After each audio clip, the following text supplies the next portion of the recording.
doing the sunglasses thing today, or what's going on, bro? Because I think it's a DJ show, you know what I mean? Yeah. Should I put mine on or what? No. I'm just kidding, bro. I'm gonna take mine off. I don't want to be one of those fools that wear sunglasses inside unless I'm DJing. You know what I mean? Hey guys, welcome to another episode of Cryptic Conversations. I'm your host, Tunes from the Crypt, and we have another very special episode in store today. Today's guest is a man named James Shen. James is a multifaceted individual whose life is an enchanting blend of science and art. James is a brilliant chemist by day and a music producer and podcast host by night. Known by the pseudonym of Shenanigans, he is a master of harmonies both in the laboratory and the recording studio. Shenanigans is an EDM project with a focus on house music. By day, he delves into the mysteries of molecules and reactions, seeking to unlock the secrets of the natural world. By night, he weaves intricate melodies and rhythms, creating sonic landscapes that captivate the soul. In this episode, we'll explore the fascinating intersections of science and music, the creative alchemy that occurs when two seemingly different worlds collide, and the profound insights that emerge from James's unique journey. Get ready for a harmonious conversation that celebrates the synergy of art and science. Welcome, James. Wow, man. Dude, I'm honored to have you write that little bio for me, man. I really appreciate it, man. Seriously, because, it's not often that, like I said, you get summed up in a little bit. Right? And then, but like I said, man, I'm honored and, you know what I mean? Like, I'm honored to be here, man. And, Yeah. like I said, as much as I do, I don't really take that many interviews or whatever. So like I said, man, I figure this is a great opportunity for us to get to know each other a little bit better too, man. Oh, yeah. And like I said, man, shoot the shit, man. So I've been excited for this interview, man. So Yeah. Cool. So we can dive right into it. I hate when people say podcasts or interviews, man, because technically we're just hanging out, man. Yeah. Yeah, you know what I mean? Yeah. Like I said, it's not an interview, but let's fucking go, man. Let's do it, man. Yeah. So I kind of wanted to start this one off a little bit differently, seeing as, this is kind of a nice change of pace from all of the spiritual teachers that I've had on lately. So I thought with this episode with me and you, I thought let's start by talking about current events. Let's talk about Electric Zoo and Burning Man. I'm sure you're aware of what happened this weekend. Do you know about what happened with E-Zoo and Burning Man? I don't know what happened with E-Zoo, but I do know what happened to Burning Man. I mean, it's on the fucking front page of like the BBC, man. AP Oh, News. it was, yeah. Fuck, dude. But what happened at E-Zoo? Dude, it was a whole shit show. It was a mess, bro. Let me see. I took a screenshot. Wait. People try to bum rush it in, basically, right? Yeah, but the thing about it is those were all ticket holders, and the Electric Zoo tried to tell them like, oh, like we're at capacity. It's like, dude, I bought a ticket to your show. Like, I'm getting in. You know what I mean? Yeah. So let me read this. So the first day of Electric Zoo, the event was postponed on Friday due to production concerns and supply chain delays. The second day, the event started late due to production and personnel problems, causing thousands of customers to wait in line. The appalling will call, lines for over 4 hours. A large number of people were refused entry. And then on Sunday, the last day, Electric Zoo put out a statement saying they're at capacity due to challenges caused by Friday's cancellation and that they weren't accepting any more attendees. So people rushed the gates by the thousands, bro. Like, that's a mess, bro. Electric Zoo, they have to do a better job with that. You know what I mean? Where is Electric Zoo held again? Michigan? That's in New York. New York? Okay. Yeah. At the end of the day, man, this is what it's all about. These promoters are very, very greedy people. They exactly festivals. Yeah. And they take people's money, man. I mean, at the end of the day, I've been in the scene for a very, very long time, man. And right now, although EDM and festivals, actually not even EDM, it's just festivals are really, really hot. The mainstream now knows about festivals, right? Yeah. Think about like the Travis Scott festival. Like people died because they oversold the festival. The crowd gets rowdy because especially the type of music, like depending on the type of music that you bring, this type of crowd and energy, right?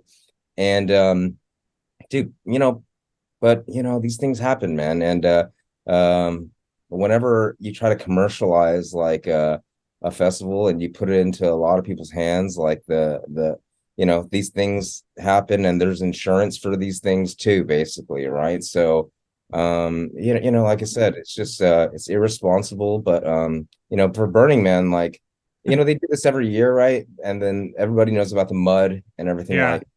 Like, I have friends that go out there every year. Dude, they're very hardcore people. I can see them still enjoying themselves out there Yeah. because that's like their one thing. Like here, you know what I mean? Yeah. I've been like quite a few times, man, and I realized I was just like, it's not really my thing, you know what I mean? It's like really far. It's really, really expensive for what it is. Yeah. I like a Splash House, man. The Palm Springs is Yeah. not that far, you know what I mean? People are sexy, you know what I mean? The DJs are good, right? Yeah. And then it's like a little weekend trip, and I don't Yeah. go all the way to Burning Man and bring my own water and supplies, but some people they want to do that. That's I went like 5 times, and I realized I was. Five times. Yeah, yeah. I'm Yeah. like not a burner, man. Like because I would just go with friends that wanted to go, you know what I mean? Yeah. And yeah, I realized I'm not enjoying myself each time. The first time I was really excited, right? And then but like I said, every single time I would get some bad vibes, you know what I mean? Like Oh, for like example, what? one at the very last day, everybody's brain cells are fucking fried.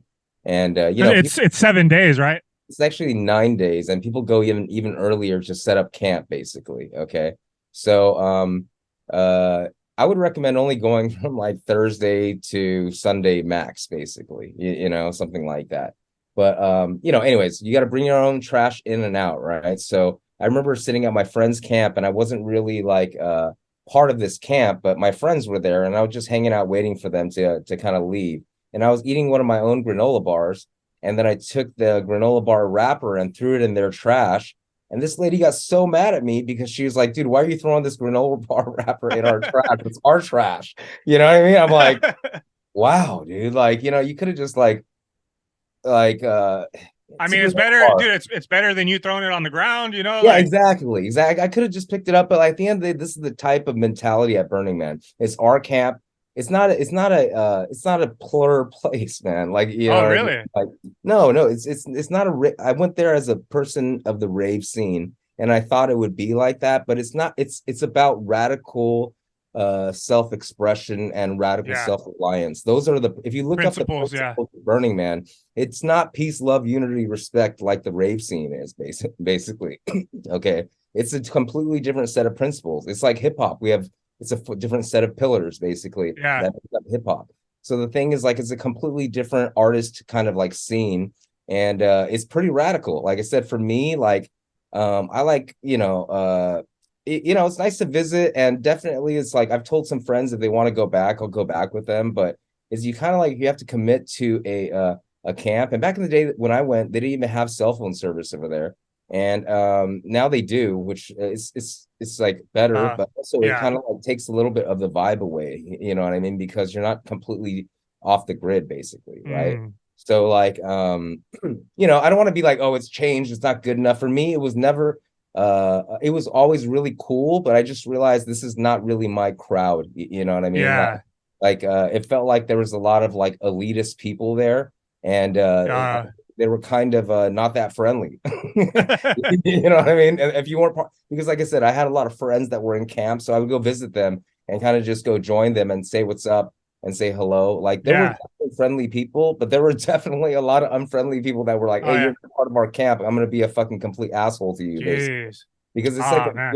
it's a gifting society. It's not a barter society. People always think it's a barter society, like I could Yeah. trade a fucking can of tuna. It's like, no, you got to actually go there and be cool to people, and people will just offer you things. But if you come there with nothing, you might die. Like, you know what I mean? Like, you don't have any water, or you don't have any food. Like, there's no like stands where you can buy there's only Yeah. you can buy ice and coffee. I think that's like really all you can buy there at center camp. Damn. You know what I mean? Damn. That's crazy. Um, Yeah. yeah, So, man. Anyways, that's Burning Man for you, yeah. dude. Tell So, him from an experienced person. Just go to Splash House, dude. Go to EDC if you want to get crazy, man. Okay. yeah. But at least you can, find places to buy things. Unless you want to, fucking drink the Kool-Aid and join one of these camps, and like you got to work a bunch and just do a lot of like communal stuff, basically. Yeah. I mean, and they're gonna try to fuck your girlfriend too, basically. Oh. If you go to one of these camps.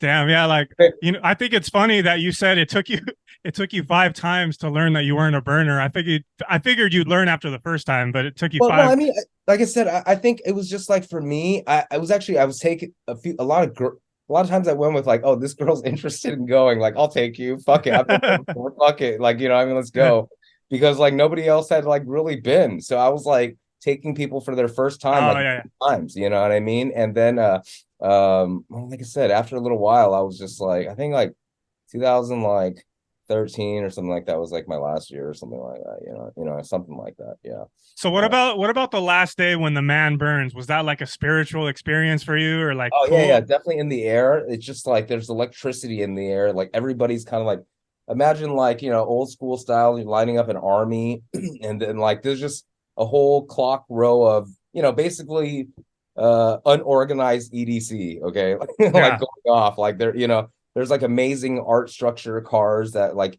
think about this. There's people that bring a whole crane carrying like a fucking cage. Okay, like a construction crane yeah, carrying cage with people dancing inside, and then that yeah, plane is like decked out, you know what I mean? And another guy yeah, will bring a fucking whole art car that's like blowing fire as a dragon, you know what I mean? And then like basically it's just like everybody, this whole think about all those little art cars around yeah, yeah, EDC yeah. and Insomniac events, like there's a whole bunch of people driving them, and it's even more elaborate basically. So everybody kind of like there's a distance that you can get up to the man, and then the man basically starts to burn. There's fireworks. But dude, Oh man, yeah, a few years ago, like somebody ran to the man oh while it was yeah, and they died, right? burning and he killed himself. Like, you know what I mean? So it's like, dude, people are crazy, bro. Like, Yeah. you know what I mean? So it was definitely really cool for me. But like I didn't really feel like anything, it wasn't more spectacular to me than the moment that the EDC fireworks go off and there's Oh okay. fireworks all around. Yeah, that fireworks show is intense. It's That amazing. it's the best fireworks show in the world, right? Basically, Yeah, yeah, I mean, like for me, I've been to Disneyland, I've been to fucking Pasadena, the city one or whatever, but nah, dude, that shit is like the best because it goes off like over and again in the fucking night, and the music is just like hitting you at the same time, right? So like, absolutely, that's the best fucking fireworks show for me. yeah. Like honestly, man, like EDC is probably like the pinnacle of like a rave for all the raves I've Las Vegas, EDC Las Vegas, I have to clarify, basically.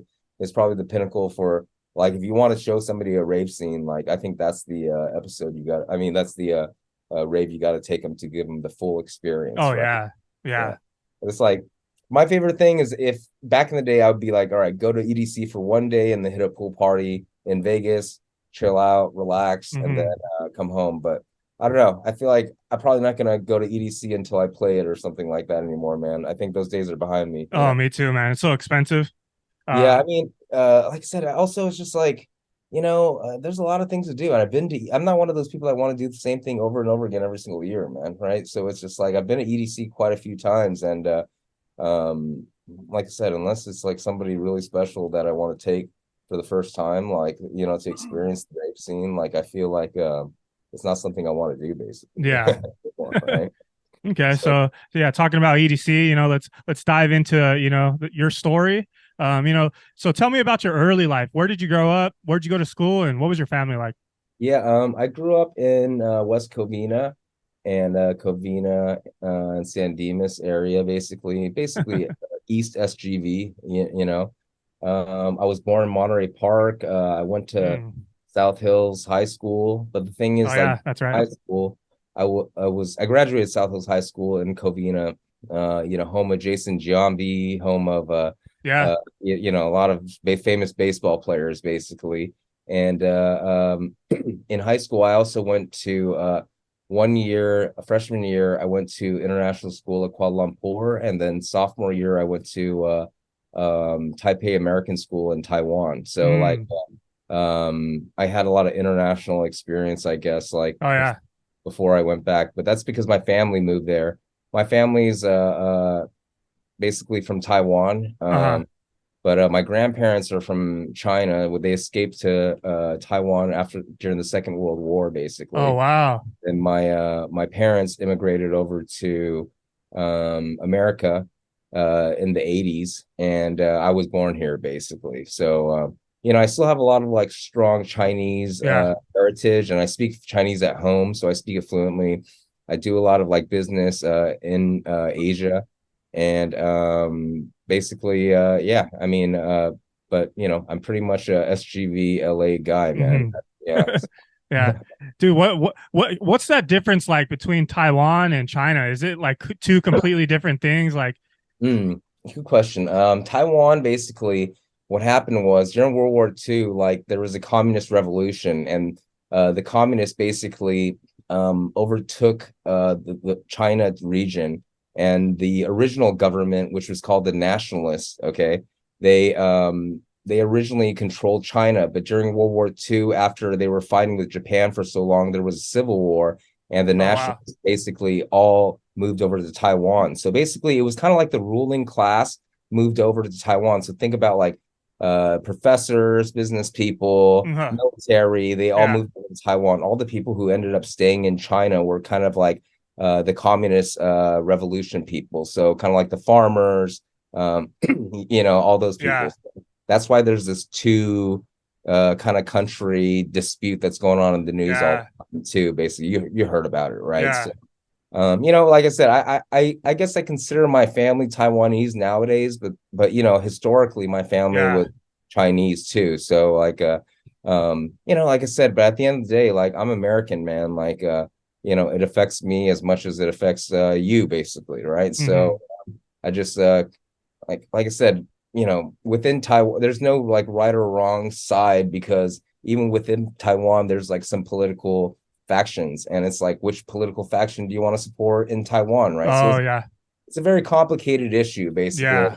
Like the media kind of just makes it like, oh, Taiwan's a democracy, they're good. China's communist socialist country, they're bad, basically. But it's like very complicated, So, but yeah, man, I mean, going to school in Taiwan was pretty cool. I went to school in Taipei. It's basically like the New York City of Taiwan. So I mean, like, you could like just basically imagine New York City. That's what Taipei looks like. What I mean? Nice. So, yeah.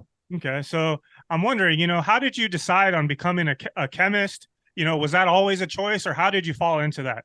I wouldn't say it's always a choice, man, to be a chemist. I actually used to be when I took my SATs, man, and applied for fucking college, I was applying to be an engineer, man. And I basically got out. Dude, I was gonna say, you strike me as an engineer kind of a guy. Oh man, well, I'm definitely not smart enough to be an engineer. That's why I had to change the chemistry.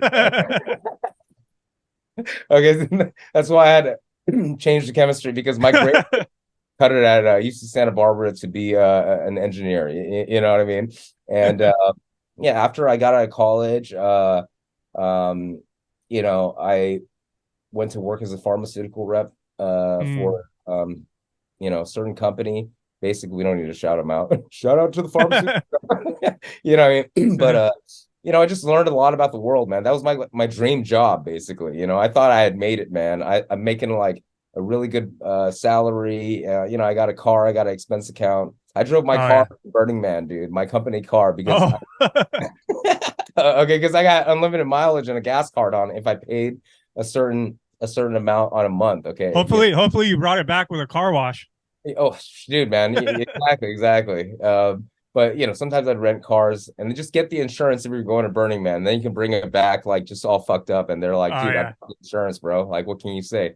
Like, but yeah, no, and after that I started like I said, I just wasn't really happy, and then I met a few key contacts in the industry for business, and then like I started my own company in 2012, and then here we are, man. It's 2020. Time flies, man. Nice. But yeah, man, I mean, just keeping busy, man. I made a decision at some point that I wasn't going to have children, and it was like the most relieving choice of my life, because my brother ended up having my niece and nephew. So now kind of like the family line is continued, basically. So basically I was like, dude, what the fuck do I want to do now? Like, I realized I was like, dude, I want to be an artist and be a music producer and DJ shows, man. So here we are, dude. So tell me, how did your career as a chemist get you into starting the LA Street Art Gallery blog and community? It didn't Oh, actually at all. During the period of time, I was a pharmaceutical rep, and then my territory was the Hollywood area, basically. And I basically that was the period of time that Banksy was going through LA. And I was like, dude, is anybody taking pictures of this stuff, man? Like this stuff is absolutely amazing, man. Like, oh wow. and if you haven't seen the movie Exit Through the Gift Shop, it's a worthy movie to watch about street art. And basically I was just like opened my eyes to this whole global community of street artists, right? I didn't notice anything about graffiti at all. I thought it was just like bad people going and like defacing shit, Yeah. basically. But then I learned about this whole street art community, and all these different artists in LA were coming up who were actually visually artists who were inspired by the movie, going out and starting to do really, really cool pieces. So as I'm delivering these drugs to these doctors, feeling uninspired, I just started taking pictures of these street art going up and putting it in a Facebook group. And then Ah, so basically that I found out, I was like, oh, there's no LA Street Art Gallery.com taken. So I just ah, bought that. And then, there's a whole network of really, really cool artists doing a lot of cool things. And then I had a friend doing video at the time, and he wanted to document them for his portfolio. And, slowly but surely we started documenting them. And then as I got to know a lot of the artists, I just thought this was such a cool community, just like the rave community I actually left. yeah. It was all underground. You had to be there and kind of get to know people. It was a different scene because it was art shows instead of raves, right? But hey, the alcohol was free, and things were kind of cool to look at there, and they had DJs there too. So Oh I, yeah. I was like, okay, this is pretty cool. And then I started getting gigs as a DJ for these art shows, man. Right. And That's you were doing hip hop at the time, right? Yeah, I was DJing clubs. I was also doing some electronic dance music too. Oh, I used okay. to DJ at quite a few clubs at the time. Like we had a crew, and then we would throw events at like Avalon for like during the Spun Day days, and like Circus Arena, those Mm. types of areas and stuff like that. What year was this? When the last time during that period of time, it's probably like 2006 or 7 or When something you like that. started? Oh, okay. When I started DJing Yeah. at clubs for in Hollywood, Yeah. basically. I was already DJing in college at my fraternity parties, like hip hop, and throwing my own raves actually Oh, in college. Role parties basically at my fraternity house, huge, like uh-huh. kind of like we would tarp up the walls of the fraternity house, and then like have all the girls come over and do like glow in the dark, like kind of like paint on the walls as like kind of like Oh, nice. interactive things. So for me, it was always like kind of like about art and music together, and Community. Yeah. community, yeah, exactly. And also just like I love the underground rave scene, man. Like, I actually really grew up a lot in the NorCal rave scene, and Mm. I went to a lot of different parties up there. And the vibe up there during that period of time, it was like trance was really popular. And people were just really, really fucking nice, man. Like it changed my whole perspective on like how I should fucking be actually, man. Like, because I grew up in hip hop, it was cool to act hard and fucking a little bit mean. Uh, I also rocked, which has a little bit of attitude, a little bit of edge. And then here comes a scene that's kind of like new, and the people are nice as fuck, basically, and it kind of just, people are rolling and stuff like Yeah. that. And then it kind of just made me question, like, dude, why is this other scene of hip hop being commercialized so much right now, and it's kind of going downhill? Like this scene is so much cooler than hip hop, man. So, and what do you know, man? Like, hip hop has changed quite a bit in the past few years. I guess, 15 years when I Yeah. started listening to it, when I Yeah. was, So how did you get into music? Like, in wanting to start DJing, like, did you play music as a kid? And well, what really made you decide on becoming a DJ? well, as a kid, I really liked like I said, my first ever love of a group, man, was the Beatles, man. My cousin introduced me to the Beatles, Nice. and I was just like, all of a sudden, I had like albums and albums that of tapes he made me that to listen to. So I just like really kind of like dove into their artistry. And as a kid, like, you don't want to try so many new things. Once you like something, you kind of like stick with it, right? So for years, like I only listened to that Beatles basically, and I was listening to like but pop. I remember I always say that my first few tapes or CDs that I bought was like Green Day Dookie. It was I was joking, it's Ace of Base. I just love that tape. Really, really horrible, like pop stuff. If you, in retrospect, And, it's not the coolest, And whoop, there it is. And whoop, there it is. Exactly. Those are my shit, basically. And you don't know what to listen to as a kid. And then I started like after that, I started getting into Tupac too, basically. So oh yeah, I'm a fucking Tupac fanatic, man. Everything like, I know everything and anything and everything about fucking Tupac. Oh yeah, basically, yeah, exactly. But so for years I just dove into that. I'm a big like 70s rock guy, man. And just from Tupac, I got into a lot of West Coast hip hop, all the East Coast hip hop during that period of time I got into as well.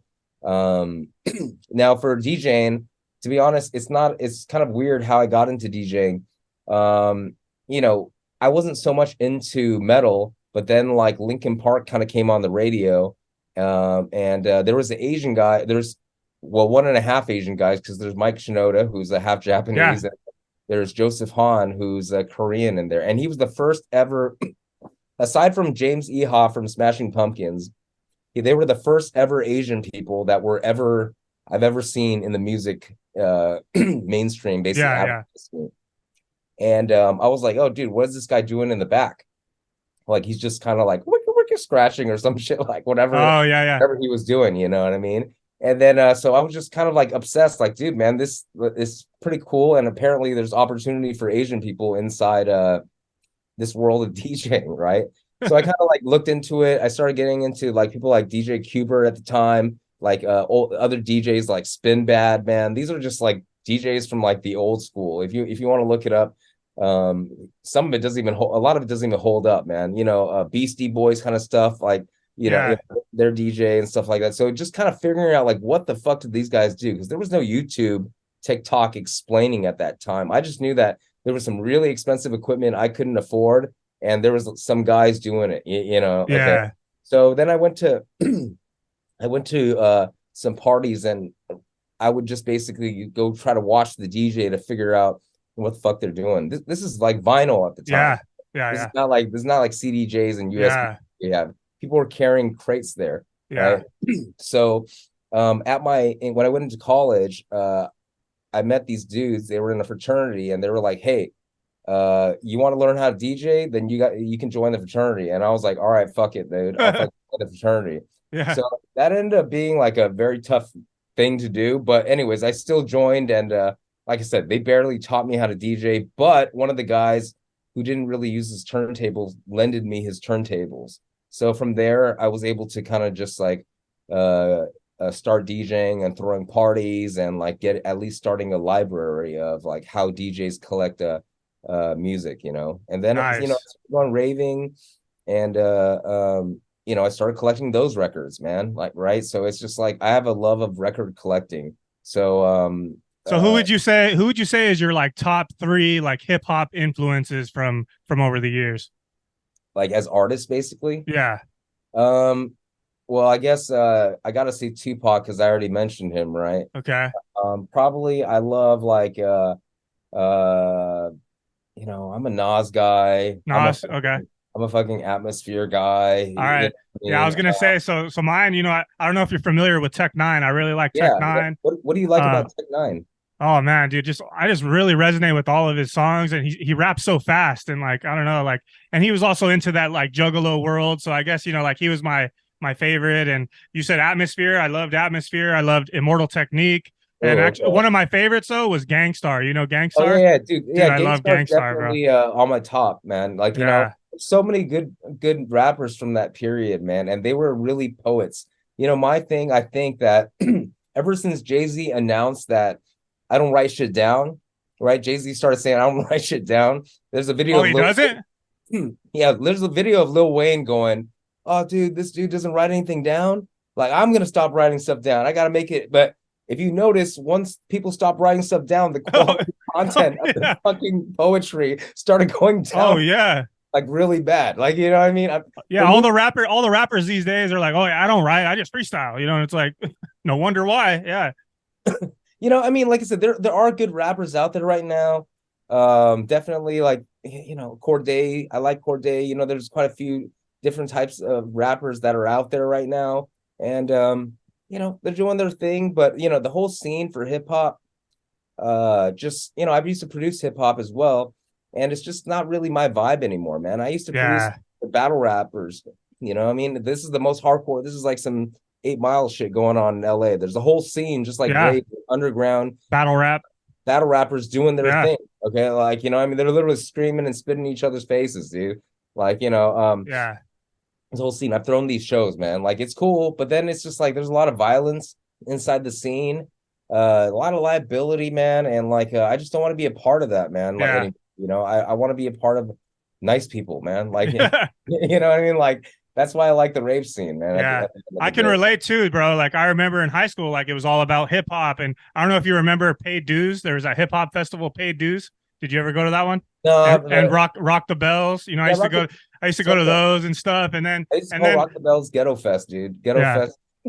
And then I started going to the raves, and I started to feel the difference. I was like, wait a minute, like hip hop's you just like bob your head and you just go like this in the crowd, and like everybody jump or whatever. Everyone's high, and it's just like a mellow vibe. And then I started going to raves, and I was like, man, there's so much more energy here. The vibe is way better. The people are so much nicer. Girls are half naked. You know, there's, you know, multiple stages to walk around. Like you said, there's exhibits, there's art cars.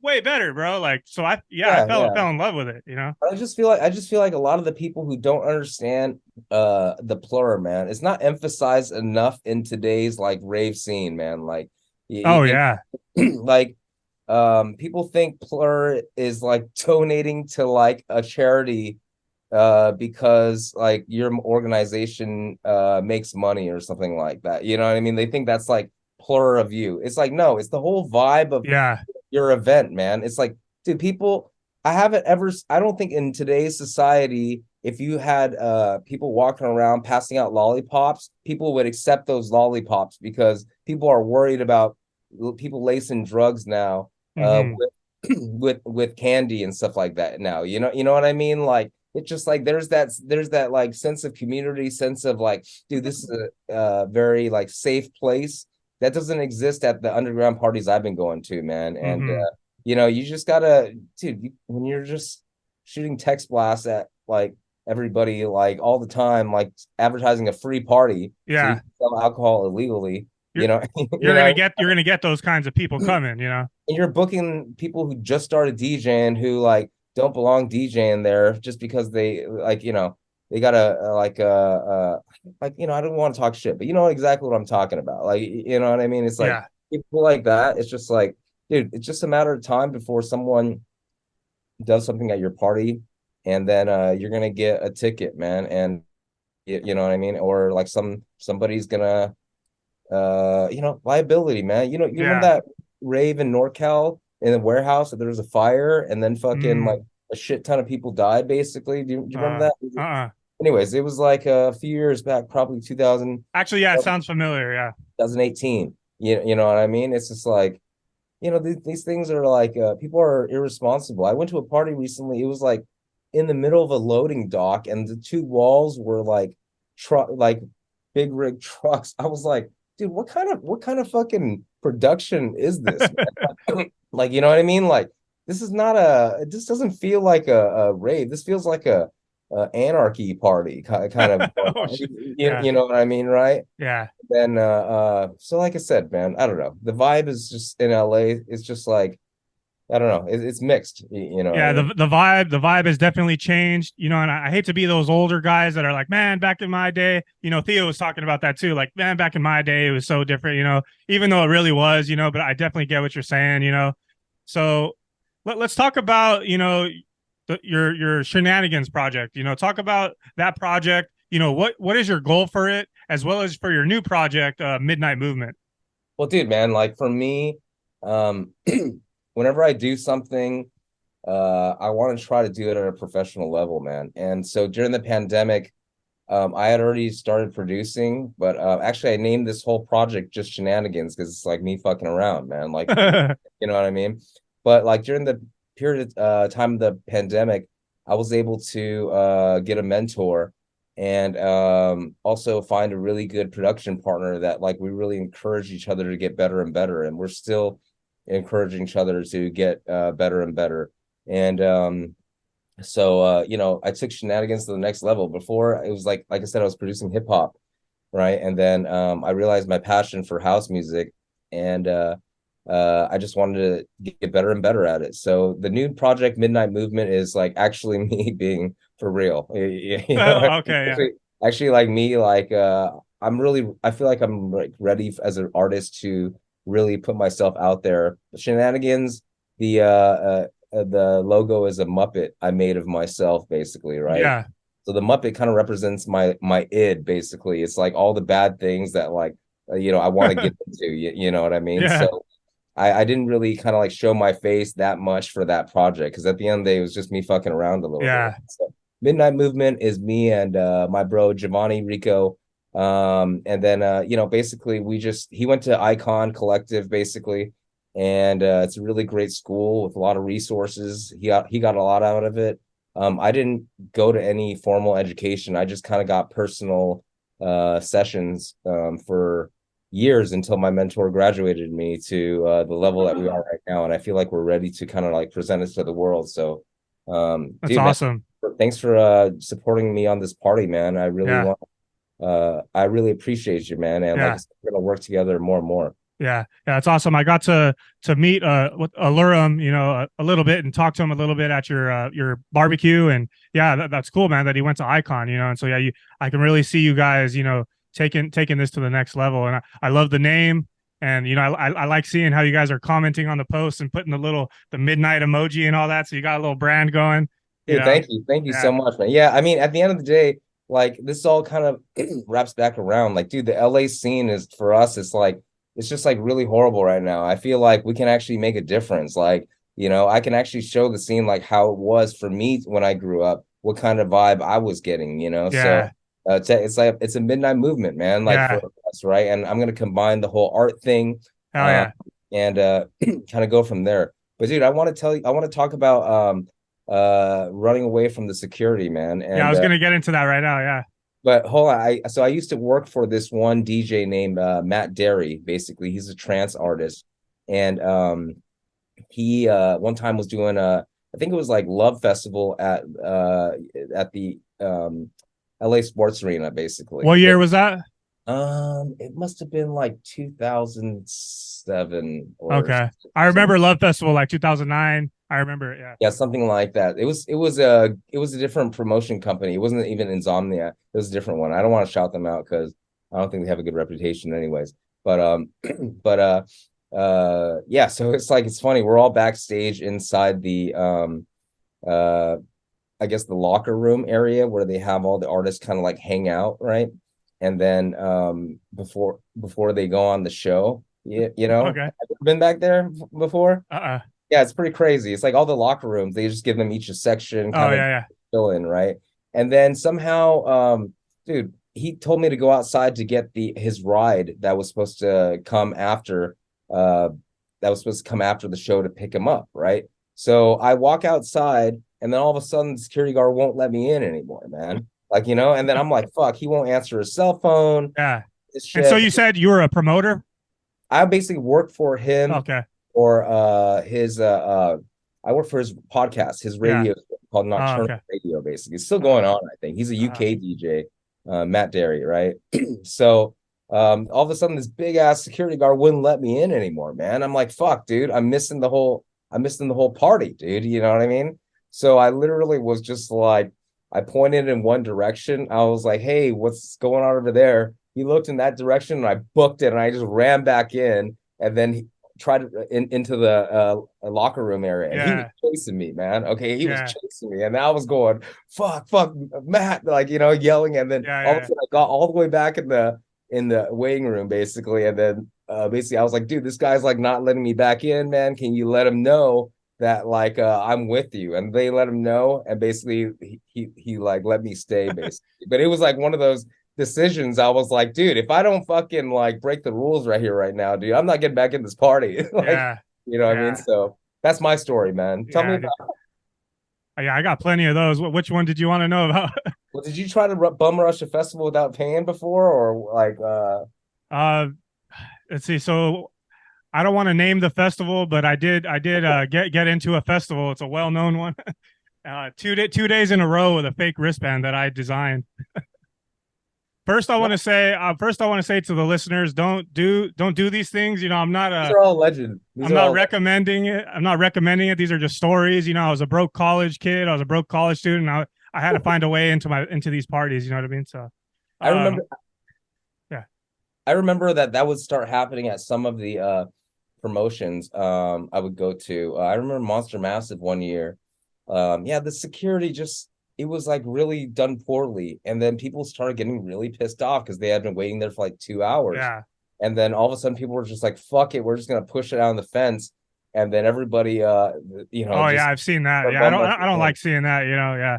But anyways, with my wristband story, so I literally designed. I knew what the wristband was going to look like. I designed the wristband. You know, these certain colors, and I wrote the name on it. I designed it in Canva. Are you familiar with Canva? yeah. I love Kevin, I man. designed it in Canva. It wasn't even Photoshop or anything, and it was so ghetto, you know. And then I hired this girl on Etsy to print it out, and I got like 100 wristbands for like $10 or something. And I Yeah, printed my design on there, and I was looking at it. I was like, man, this looks like shit. This is not going to work. You know what I mean? And then like the next thing is I needed that little plastic piece, that QR yeah, code, and I was like, fuck, like. And luckily, I have like stored away in my closet like all this Rave memorabilia from over the years, old wristbands and all that, you know. And so I found one with the exact same color, and and so I put it on, and I was like, hey, this isn't half bad, I guess, you know. And then I go to the Rave, you know, and the QR code is not going to scan, you know what I mean? And so I wore some candy bracelets over my yeah, wrist exactly. to kind of like hide it a little bit. And I'm nervous, right? And it was like, you know, the first entry point is your ID. I can show my ID. I'm in, you know, I'm in that past one, that first one. And then I'm looking, and they have like eight different ticket scanners lined up, like 8 of them, right? And I'm looking, I'm like scanning, I'm like, which one is going to be the chill one? You know what I mean? And I'm looking, and I see this guy. He's like he's got his ticket scanner in his hand, and he's kind of like dancing. He's like grooving or whatever to the music. And then I'm like, oh, there's my guy. And I get in that, I get in that line, and then dude, like, I don't know, I just put my wristband out, and he scanned it, and I heard it go error, error, like there was a noise that went off. It was like, you know, error, error, and I just kept Yeah. walking. And Okay. that was day one, right? So then Okay. day two, I'm like, fuck, I got lucky, man. How did I do this one day? Like, how Yeah. am I going to do it 2 days in a row? You know what I mean? So same thing, day two. I'm looking, same guy. You know, I'm like, you know what? If it's not broke, don't fix it, kind of a thing. You know what I mean? Same guy. So I go in the same thing, and 2 days in a row, bro. Crazy. Yeah, dude. That's well, hey, man. That's just that you're just blessed, man. I feel like Yeah, I got that's lucky. awesome, man. Yeah, because that's their fault. You know what I mean? But Yeah. I'm telling you, man, just the bum rushing the stage, I'm bum rushing the thing. It definitely used to happen sometimes, but like I said, at the end, it's because of greedy promoters, man. They Mhm. oversell it, Oh yeah. and they don't have the crowd control to handle Yeah. it. Like you know Yeah. what I mean? So Yeah. yeah, man. Definitely. I mean, I've been in the scene for so long. I think it's just like it's really popular right now for sure. Like Oh every yeah. more popular than ever. Oh Just yeah. because I think you know, in terms of music, I don't think people necessarily know what to listen to still. Like a lot of times, like you know, they kind of have to find it on their own, and Yeah. then because if you're brand new, Oh like yeah. it's really hard to like know where to To start if you know. don't have Yeah. any friends or anything like that, right? Yeah. So I don't know, man. What was your first rave? My first rave was it was at the hut or I started going to these little like drum and bass shows at like a skate shop in Compton. These were kind of like underground events. And then I went to one called Spread the Love. It was at Hudson, the Gotham City in San Bernardino. And that was my first time you know, dabbling, you know, experimenting with, you know, rolling, you know. And that changed my life forever. And then I went to EDC LA at the Coliseum in 2009. And that was, you know, ever since then, you know, I was hooked. Nice. Yeah, Yeah. I mean, I went to EDC that last year at the Coliseum too.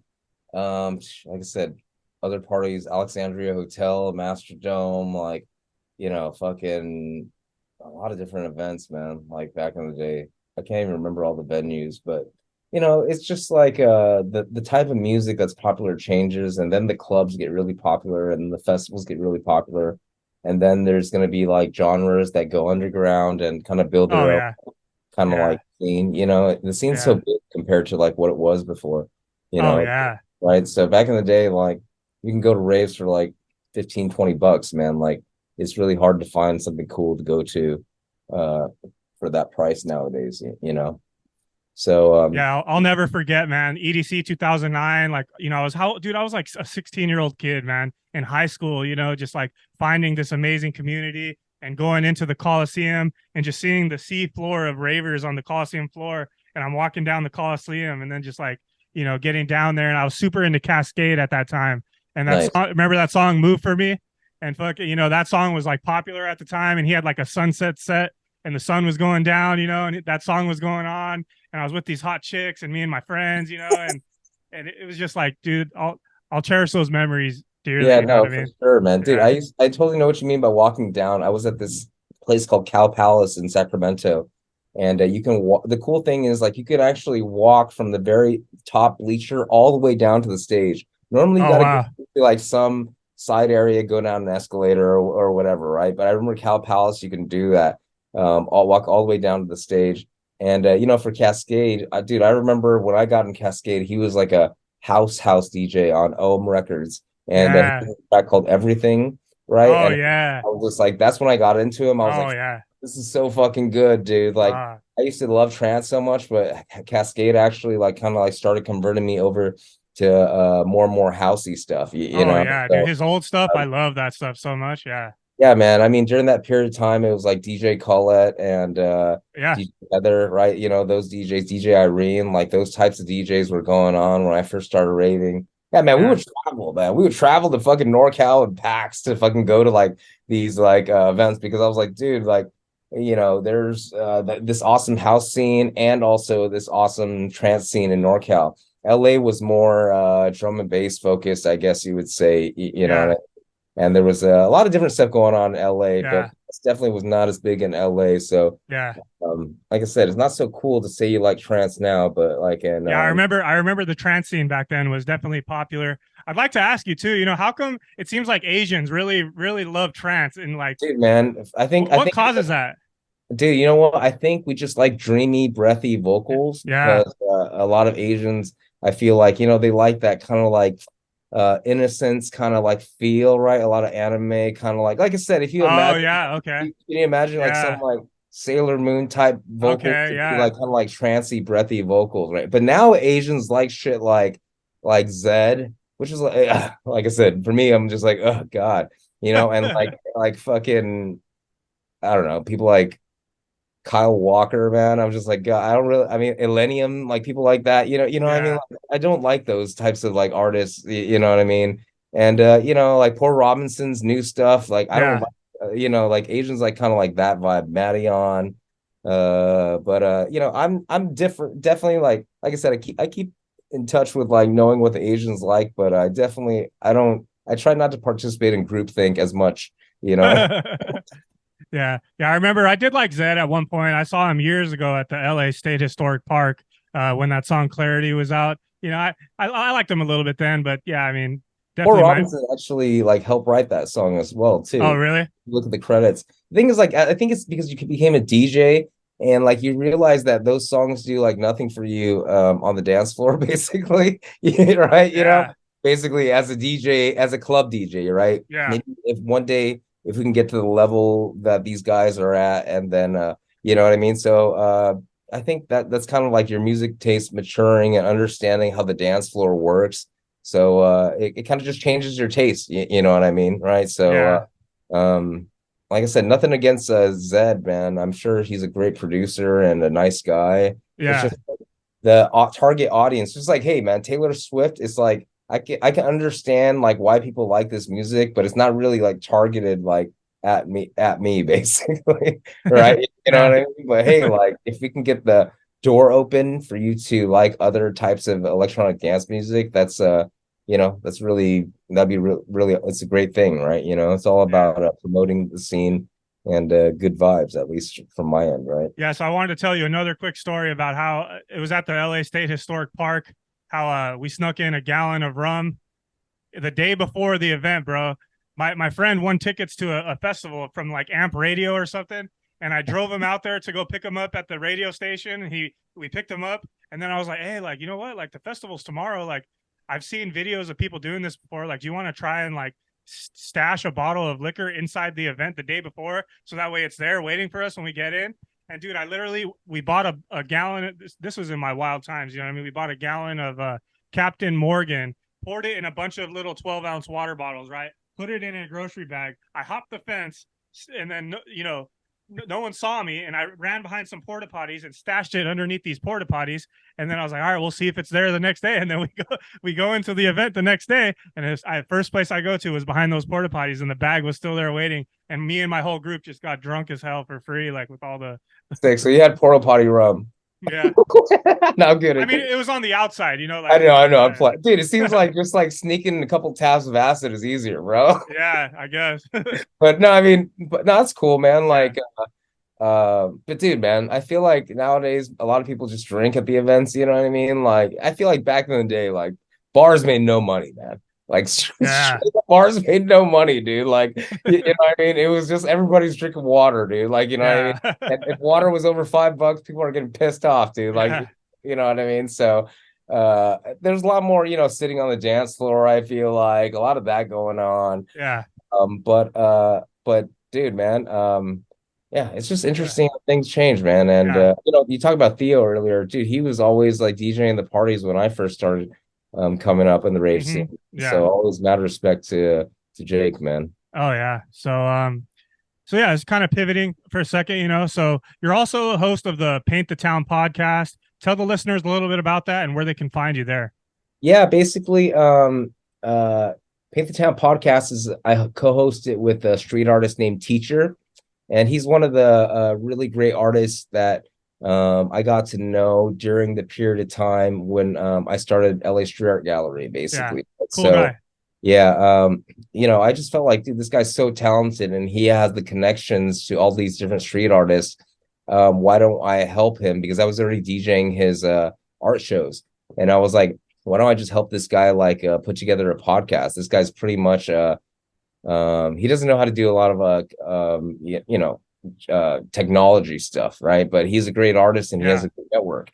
So I was like, we can do this together. We've had a lot of great artists, like, you know, Dave Navarro has come on our podcast. I saw that. Addiction. He's come on like 3 times, man. Nice. You know, he's a friend of Keith's. I definitely met him quite a few times too. You know, a lot of other local LA artists, man. I mean, at the end of the day, if you like cool local art, you know, I definitely can hook you up, man. And there's a whole scene, and I know not all the people, you know, get down with dancing, right? So like at our parties, you know, artists, they get to do like, you know, art things basically. Like the visual kids need to draw, man.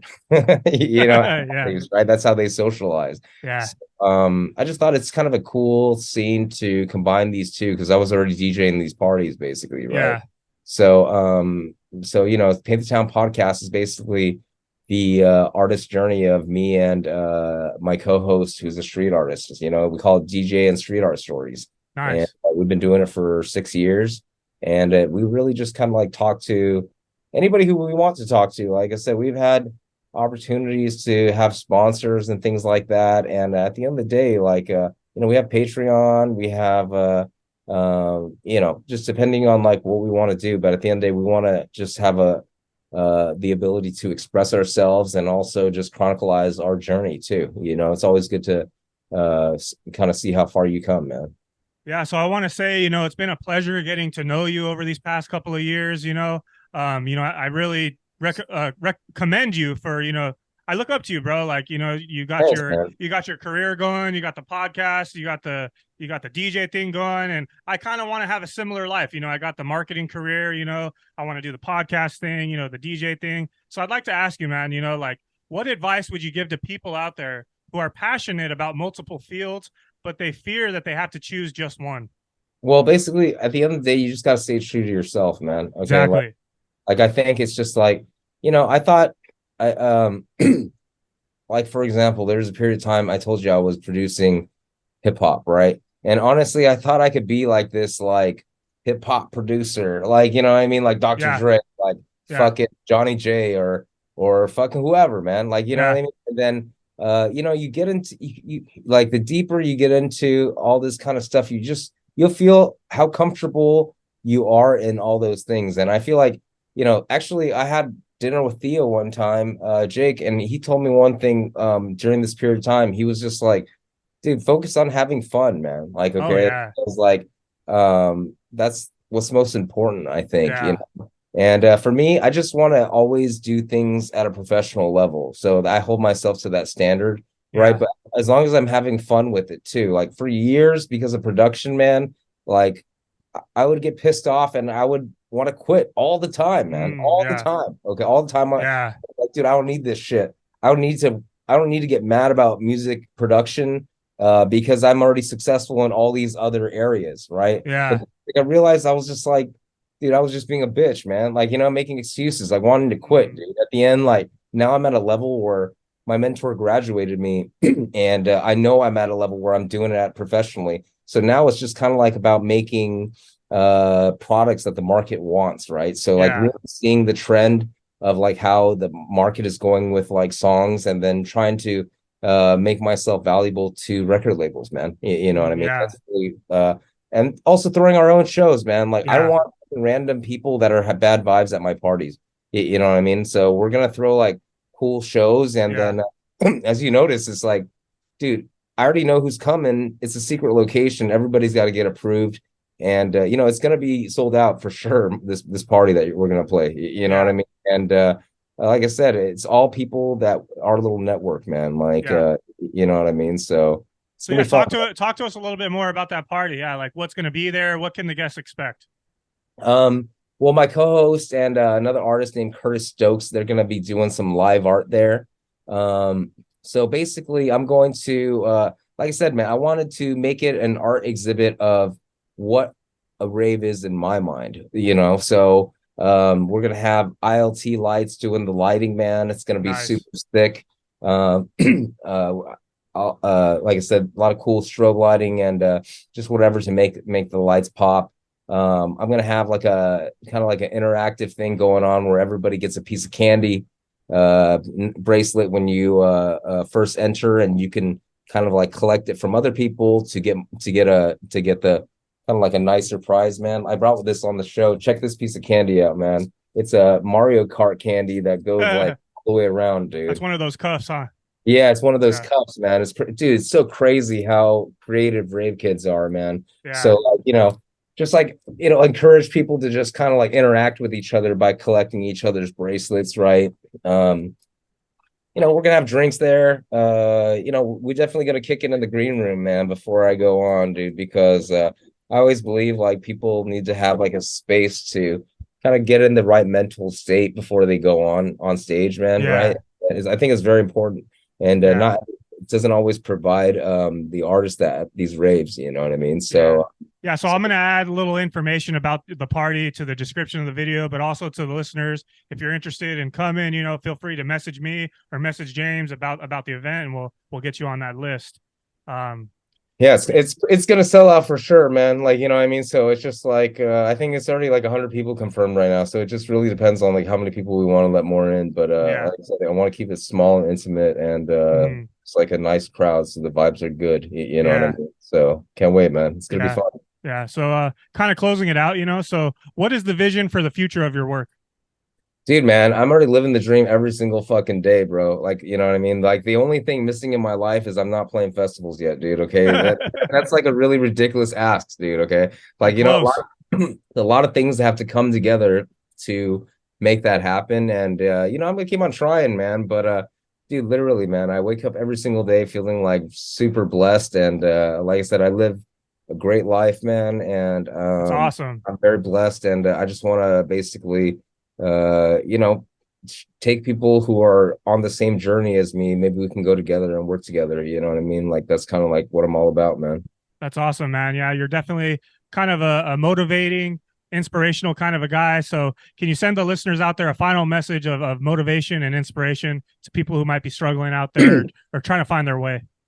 Dude, man. Sure. I've been through a lot of shit in my life. I'm not a person that's just like everything came to me easily, man. So I mean, we can get into a details another time in another episode or later down the line. But dude, I've been through a lot of shit in my life, man. And at the end of the day, I basically really, really learned to depend on myself, man, and really just like know who the fuck is down for me, man. So I think, just keep your network tight and really, really look at people for who they are. Dude, bro, you inspired me too, man. I fucking wanted to, we were talking about doing this podcast a long time ago when we first met, when I heard you at the club. But I was like, dude, let's wait till like we kind of do a collab together. And you went and ahead and started your own podcast, man. And whoever the fuck you're talking to, it's awesome, man, because dude, there's like whoever fucks with you, dude. And it's like a slow build of your artistry, and things are gonna change. And like I said, man, the fact that you're doing this, like people are scared to fucking do what you do, bro. You know what I mean? Yeah. Like, oh yeah. Right. It's just like, dude, just to get out there, like, you know what I mean? Like, just try, just for trying, dude. Yeah. Exactly. Like when I grew up, like trying was not cool, dude. Like, okay, now at least like people have accepted that, like, people are, trying to get their own face out on the internet, like doing TikToks. Like nobody's making funny as much for trying. Okay. But I'm saying back in the day, like, it's like even trying was like not cool. You seem like you were doing too much and like caring too much. Okay. You know what I mean? So we've come a long way in society, on some things. And like I said, man, dude, I think, dude, your tracks are getting better and better, dude. And like I said, man, I think that dude, like I said, good shit, bro. And you definitely inspired me too, man. So man, thank you. That, dude. You know what I mean? So keep doing it, man. You're doing all the right things, and whatever success I have, I would like to share it with you too. You know what I mean? So yeah, we can make it happen, man. You're very close, bro. Like let's just keep working. You know what I mean? So thank you. I'm glad it appears that way, bro, because like I said, I don't necessarily feel that way. I mean, like I said, really right now, my main goals are just like, I want to get I want to, there's a lot of labels who offer stuff like for my tracks or whatever, but I'm like, dude, unless you can really offer like a show or something for me, like, I don't really want to, like, I just want to do it independently. Right. You know what I mean? Because it's like, I can throw my own shows, dude. Like, I'm very picky about like the sound and production. Right. You know what I mean? It's like, unless it's like a label that can really help me out, like, there's no point in like really like signing any tracks to anybody, right? You know what I mean? So I just gotta like find slowly, man. I'm still trying to get to sign to the labels I want to, but it's great because everything's easy independent now. Just DistroKid. Oh yeah. And, you'll know if people like it, man. Yeah, man. I have a lot of ideas for you for this midnight movement party. We could talk in the future about it. There's a lot of potential there. So let's see how this party goes on the 29th, and we'll go from there.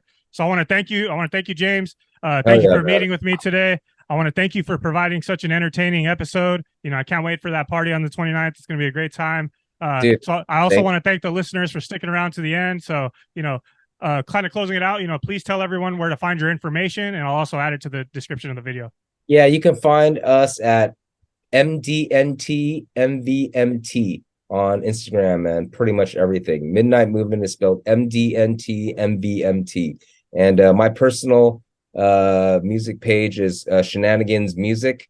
And that's me on Instagram and everything pretty much. So Spotify, Shenanigans with the exclamation point. All right. So thank you very much. And dude, it's been a pleasure, man. Man. I look forward always to chatting with you, seeing your face, bro. All right, bro. Have a good one. Oh yeah. Take care, bro. Peace.